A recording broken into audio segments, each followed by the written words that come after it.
Entre le domaine Nicole à Montagnac, le château Paul Mas, pas loin de Pézenas, et le Clos des Murs, au cœur des coteaux du Languedoc, Jean-Claude Mas nous fait faire le tour du propriétaire. Il nous explique ce luxe rural qui permet de produire des vins dans une région privilégiée par ses richesses naturelles. De la mer à l'arrière-pays de Cocagne, entre la vigne et l'olivier. Le luxe rural, c'est avant tout le plaisir des émotions. Le plaisir des émotions qu'on peut avoir à travers la vue de nos paysages qui sont fabuleux, le goût, les légumes du jardin, les tomates du jardin, goûter une vraie tomate, goûter une vraie fraise. Ce que j'essaie de faire à travers mes domaines, c'est recréer un peu ce qu'a à offrir le Languedoc. Comme tu as pu le voir, quand on se balade dans le Languedoc, il n'y a pas un Languedoc, il y a 10, 20 Languedoc. Il y a du vin fait d'une certaine manière, avec un souci de productivité, de simplicité, et des vins avec un souci d'expression de la signature d'un homme ou d'un terroir.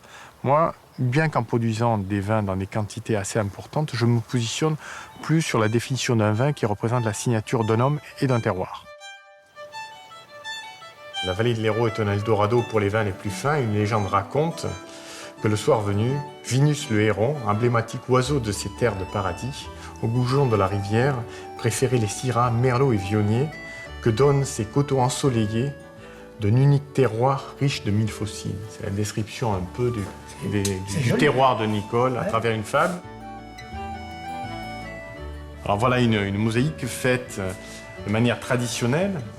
Ce sont des gens exceptionnels qui là aussi font partie de cette ambiance luxe rurale, qui travaillent la mosaïque, le bois, comme nous on travaille le raisin, comme on travaille la vigne, comme on travaille le vin. On travaille comme on travaillait il y a 150 ans, c'est-à-dire qu'on respecte la matière, on regarde le fil du bois, la couleur. Rien n'est fait en informatique, tout est pensé, dessiné. C'est une certaine équité pour celui qui produit, parce qu'il va pouvoir bien vivre de son métier, et pour le consommateur, parce qu'il pourra profiter de choses uniques, de choses rares, de choses qui donnent de l'émotion.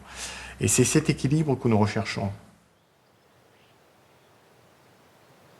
Mon père, c'est un viticulteur. C'est là où on comprend bien la notion de vigneron par rapport à viticulteur. Si j'ai appelé les domaines Paul Mas, donc si je les ai appelés par le nom de mon père, c'est surtout par respect de ce savoir-faire de la vigne.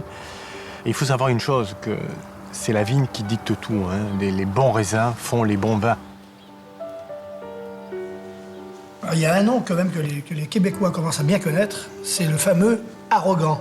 Alors, cette image de l'arrogance, là, c'est relié aux Français, Français moyens? Alors, l'image... Avec son béret sur la tête? Voilà, non, c'est pas tout à fait ça. Moi, l'image de l'arrogance, c'est surtout une arrogance marketing de la part des Français de manière générale dans le vin, et on en revient beaucoup. Il faut savoir qu'on dominait le monde du vin. Il y a 20-30 ans, il y avait les vins français et le reste.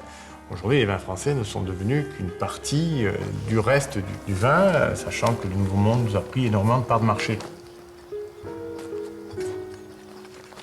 Je pense que le monde du vin a changé en 20 ans plus qu'il n'avait changé en 150 ans.